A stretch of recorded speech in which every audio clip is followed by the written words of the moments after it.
Good afternoon, everybody, and welcome to today's shiur. My name is Gideon Sylvester. I'm the United Synagogue's Israel Rabbi, and it's a great pleasure to be here. Congratulations to everyone who's able to learn Torah on these very, very busy days before Pesach. And also a huge thank you to Hannah Rubin of the United Synagogue, who behind the scenes works the miracles to make this happen and has been immensely patient with my difficulties with technology. So today we're going to be learning about Parashat Tzav, and because we're about 5 minutes before Pesach, we're also going to be learning about the Chag of Pesach. The issue that we're going to be looking at today is the issue of miracles. You know that in the Seder, we're going to start by telling the story of the terrible predicament of the Jewish people, their suffering and their disgrace in Egypt. And then, as the Mishnah instructs us, we're going to build up our story to a crescendo as we start to talk about the miracles and wonders that God performed for us. And we celebrate that all with the singing of Dayenu, where we say how overwhelming all these miracles were. And we say Hallel, thanking God for the amazing things that he's done for us. And it's a wonderful evening, and one that I think all of us remember from our childhood, from our adulthood. It's all incredibly powerful. But miracles are also a little complex for modern people. Many people struggle with the issue of why they don't seem to see the hand of God in history in quite the same way today as we once did. And what we're going to be looking at is how God performs his miracles. You know that the Rambam thought that it was very important to be aware of the daily miracles that seem to be just the nature around us. And I have a friend who taught me the most beautiful lesson, that every day as I walk home from shul, I try always to look out for one new piece of nature that I've not seen before, a new flower in bud, a new tree blossoming. It's a wonderful thing to do and a great lesson, which I thought I'd share with you. But today we're talking about big miracles. We're talking about big miracles that are visible to all and how we should relate to them. Now, as very often in learning Torah, what we're going to find is that a very almost mundane detail of halakha is going to be the point, the fulcrum for the rabbi's discussion of much bigger and wider issues. So let's turn to today's parasha. You can see it on your screens, thanks to Hannah. And the first source comes from chapter 6 of Vayikra, of the book of Leviticus, and it's this week's parasha, and it gives us a mitzvah which you might not have thought was connected to big philosophical issues. Says the Torah, V'ha'esh al hamizbech tukad bo, there's going to be fire burning on the altar. Lo tichbeh, one shouldn't extinguish the fire. V'er aleha kohen itzim baboker baboker, and the kohanim are responsible for making sure that there's wood on that fire every single morning. V'arach aleha ha'olah, v'hiktir aleha haveha shlamim, and the priests are going to use that fire for burnt offerings and for the fat parts of sacrifices. All of that's going to take place. And then we have another pasuk which says, Eish tamid tukad al hamizbeach lo tichbeh. The fire has to be constantly burning on the mizbeach, on the altar, and it should never be put out. So a fairly straightforward command for the Kohanim working in the Mishkan or in the Bet HaMikdash to make sure that there is constantly fire burning. If you scroll down to source 2, you can see the commentary of the Hizkuni. The Hizkuni was a 13th century French rabbi, and he, in his commentary, notes for us, as you can see, that the fire was kept burning all the time, af b'Shabbat, af b'Tumah, in every single circumstance. And he even goes on to say, lotich be af b'ma'asot, that even as the Jewish people journeyed through the desert, they kept the fire burning, which is quite an accomplishment. Kvod shamayim hu shelo tehei kirato b'tela. It's part of the honor of heaven that we should never let this fire go out. Ma osin, so how did they manage that? Kofin aleha psachter divrei Rabbi Yehuda. And he quotes an opinion of Rabbi Yehuda that they had some kind of dome that they used to place over the fire, and as they marched through the desert, the fire keeps burning. One more detail of this fire we're going to see in the Gemara in Yuma, and then we're ready to go on our philosophical journey. The last detail is the Gemara in Yuma, Daf Kaf Amud Aleph, page 21, Tanya, it's source 3, V'natnu b'nei Aharon HaKohen esh al mizbech, that the Kohanim have to put fire on the mizbech, and then it says, V'af al pi she'esh yoredet min hashamayim, even though apparently when the sacrifices were offered, a fire would come down from heaven, kind of like like a bolt of lightning, to receive the sacrifices. Despite that, mitzvah havi min hahejot, we still had to keep the fire burning on the mizbeach. So we have a number of mysteries about this mitzvah from this week's parasha. The mitzvah to keep the fire burning all the time. The first mystery is, if there's nothing burning on the altar, why do you need fire? It's clear you need fire to burn sacrifices, but if there are no sacrifices, why this emphasis on a constant fire burning? And the second question is, if God is supplying these bolts of lightning fire that take the sacrifice from above, why do we need to light a fire from below? It seems an unnecessary act. And those two questions are going to take us on a journey and into our discussion of the meaning of miracles. And our discussion is going to focus around a famous commentary on the Torah, and a very beautiful commentary on the Torah, the commentary of the Sefer HaChinuch.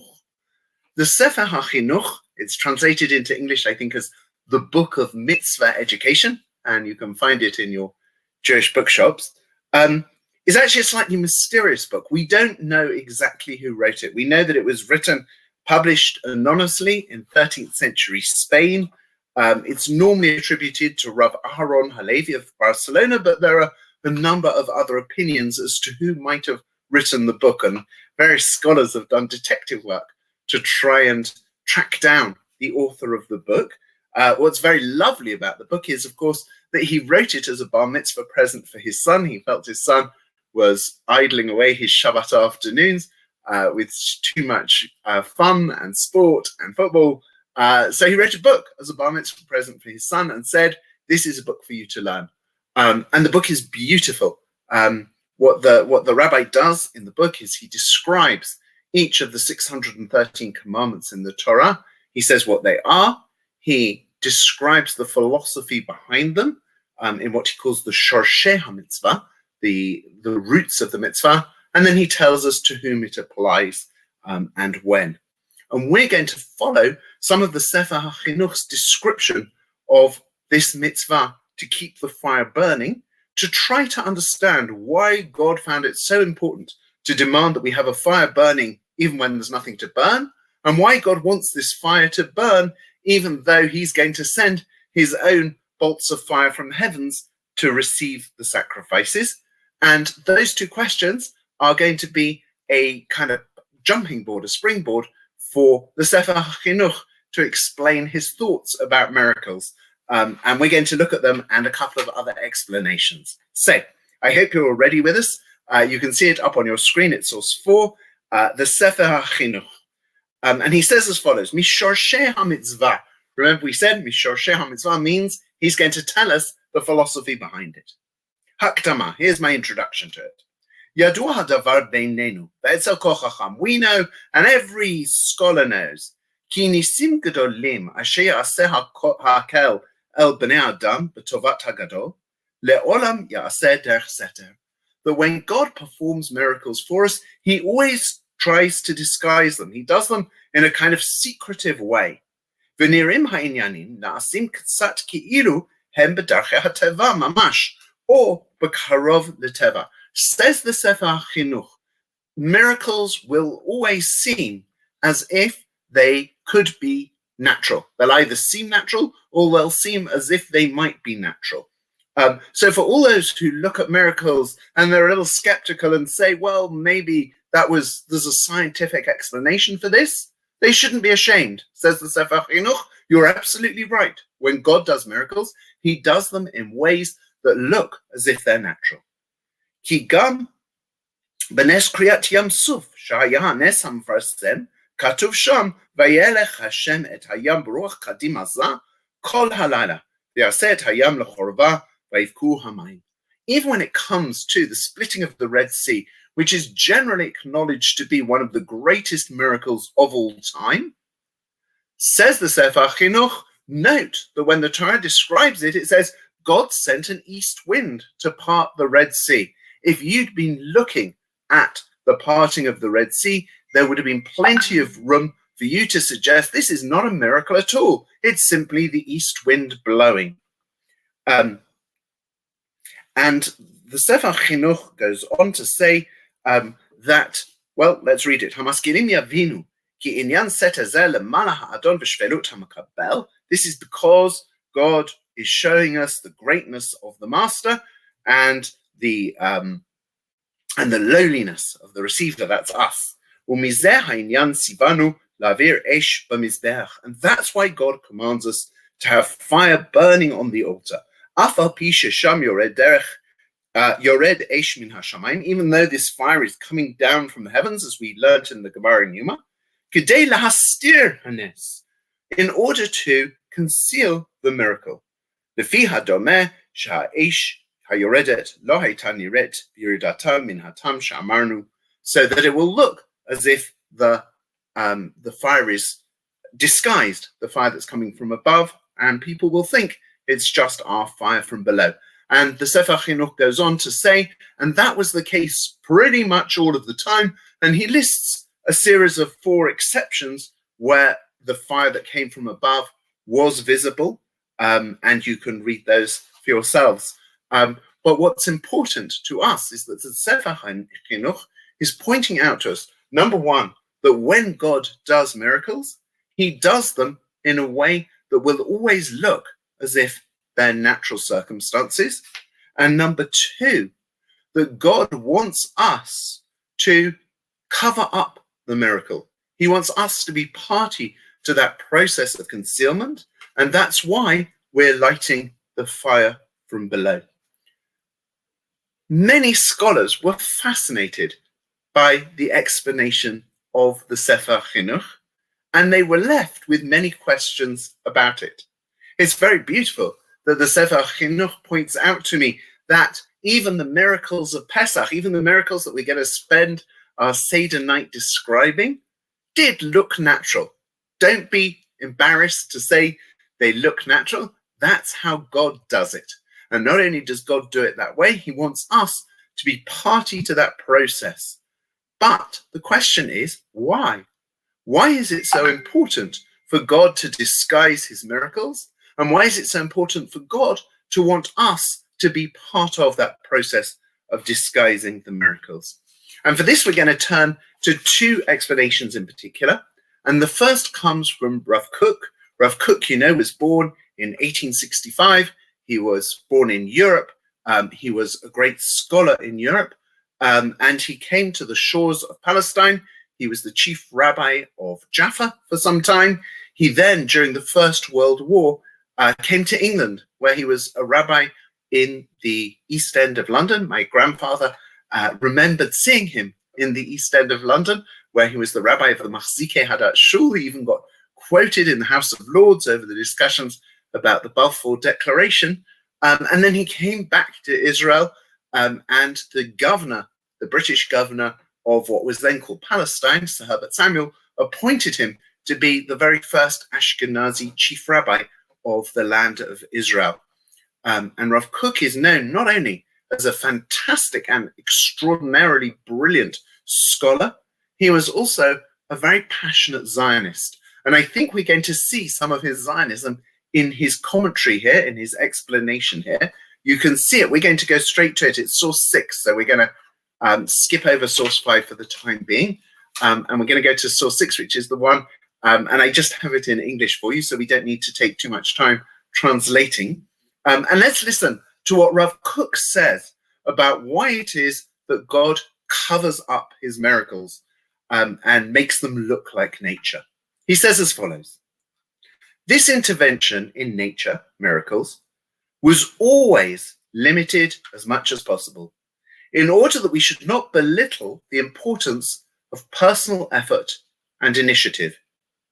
It is preferable that we do not rely on divine intervention, but rather say, perhaps a miracle will not occur. Ultimately, both miracles and natural events are the work of God. Natural events, the work of God, but they're achieved through our skill, initiative, and effort. When we're active, we spiritually advance ourselves by virtue of our actions. Our zechuyot, our merits, are the result of the positive ethical deeds that we've performed. We should strive for an active life of giving, not a passive one of receiving. Such an engaged, enterprising life better fulfills God's will, the attainment of the highest level of perfection for his creations. So says Rav Kook in his customary, quite poetic way, what he's saying is that even though God performs wonderful miracles in the world, some of them big, some of them small, the goal of humanity is to be, as my teacher Rabbi Riskin said, the partners of God, not the puppets of God. We should be playing our full role in God's creation, and we should act pretty much as if God doesn't exist. We should be getting on and doing whatever it is that God wants us to do. In a sense, that idea is very much encompassed in the rabbi's attitude to medicine. There were some folk who thought that Jews should not rely on doctors, should not go to doctors, should not take pills or medicines, should not take, dare I say it, the vaccine against corona, because they thought we should always rely on God to heal us. But the decision of the rabbis was absolutely not. There is a mitzvah for the doctors to heal those who are sick, and we, if we're sick, should be going to reliable doctors to get appropriate medicine, because God wants us to act in the world. God wants us to, if you like, to work the garden, as he tells Adam and Eve in the Garden of Eden. L'ovdo l'shomro. Our job is to look after God's world, not to sit back passively waiting for him to do everything for us. And that idea, which we've exemplified in medicine, for Rav Kook, was also true about the return to Zion. And I wonder whether there's a hint of a polemic about that here in his commentary. Because what Rav Kook said was, it's wrong to sit around in Europe waiting for a Messiah to come.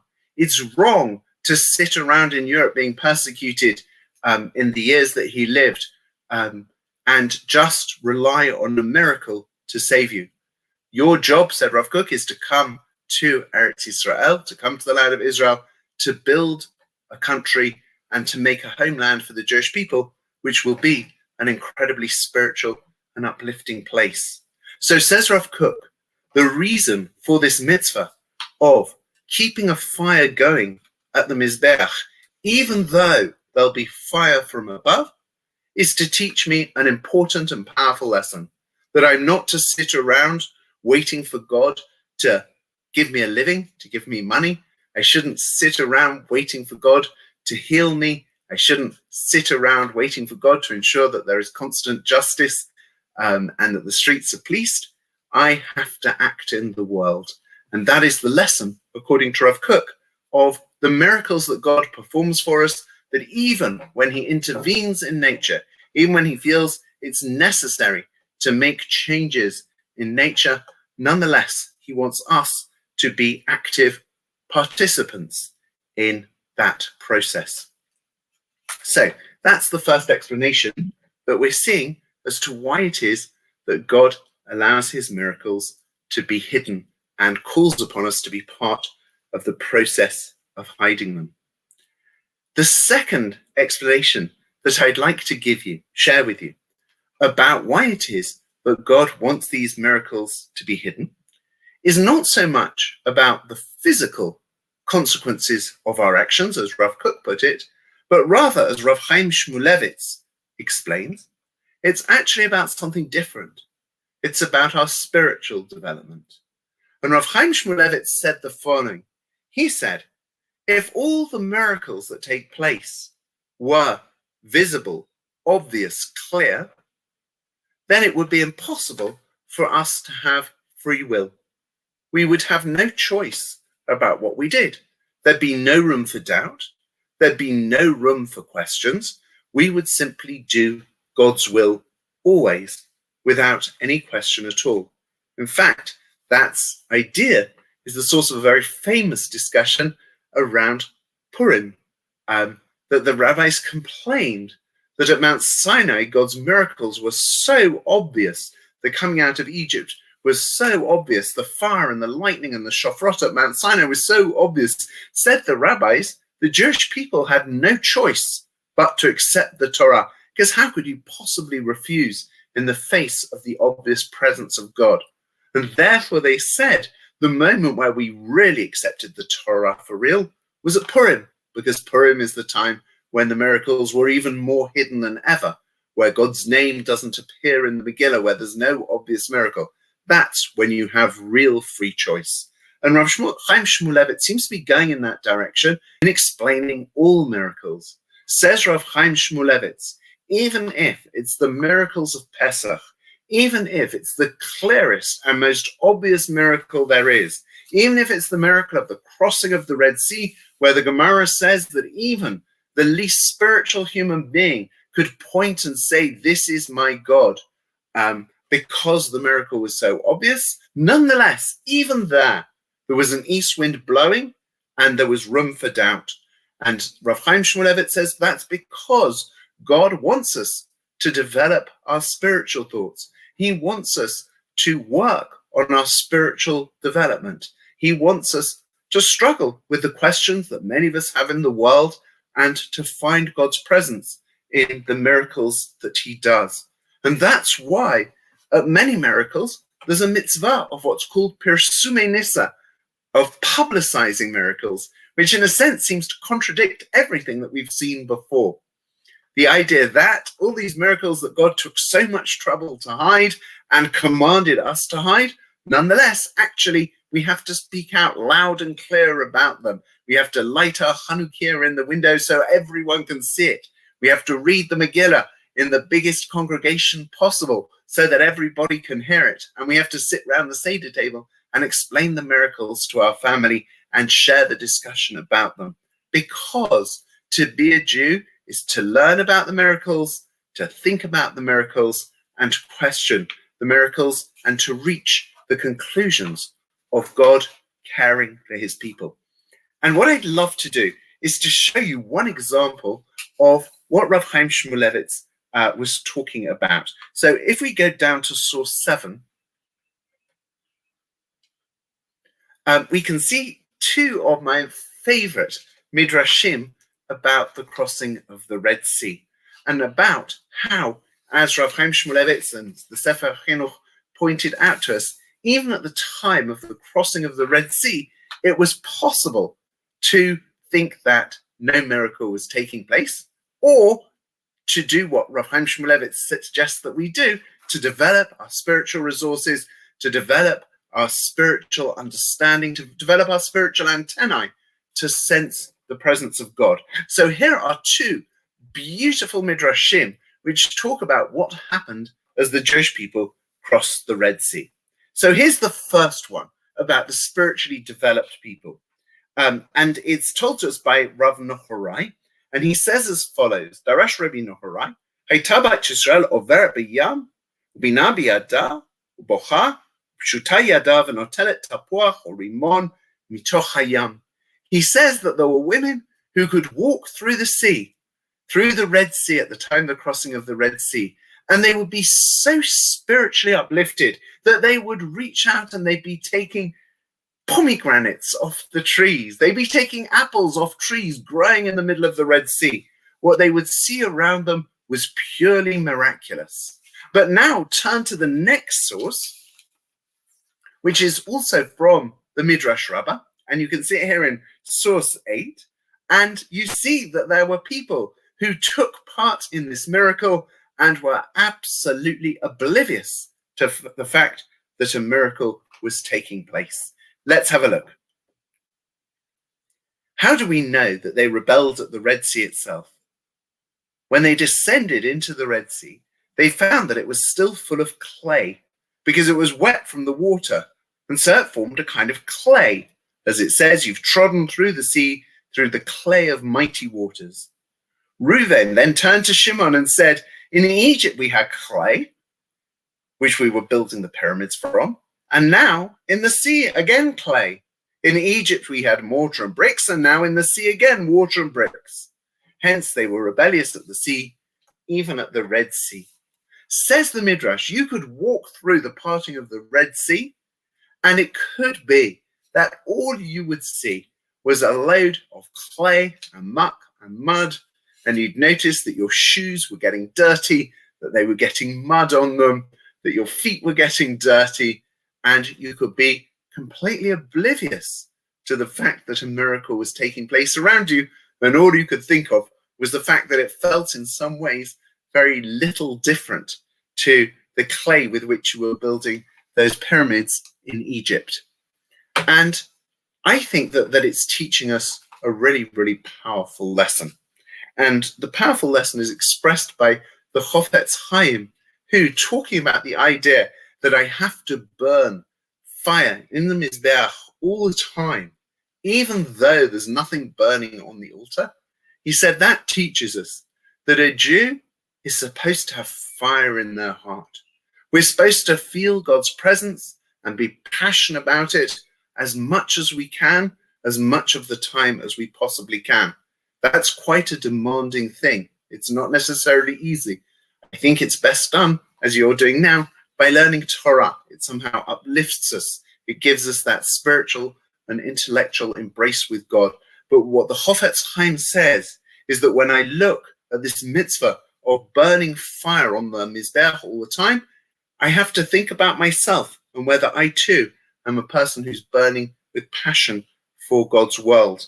And the final thing that I would say is that when the rabbis point to the Red Sea and they say, and the other miracles, and they say, if you want, you can look at them and you can see great miracles.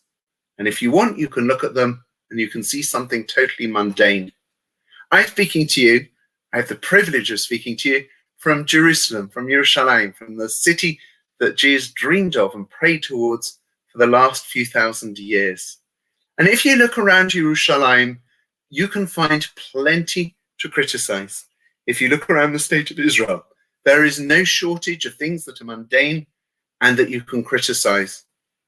But for any Jew who reads Jewish history, who reads any book of Jewish history, for any Jew who's immersed in the words of the Torah, the Bible, the Talmud, it's so clear that there are magnificent miracles taking place all around us. And just yesterday, we had the privilege of going to the polls again to vote in a Jewish government that would protect and defend us, something that Jews for thousands of years could only dream of having. So what I want to do is to wish you all a Chag Sameach. I hope you have a wonderful Pesach. I hope that you're safe and healthy and well, that you're able to celebrate as best you can, even under the various lockdown conditions which some of us are facing. And please God, next year we'll celebrate together in Jerusalem.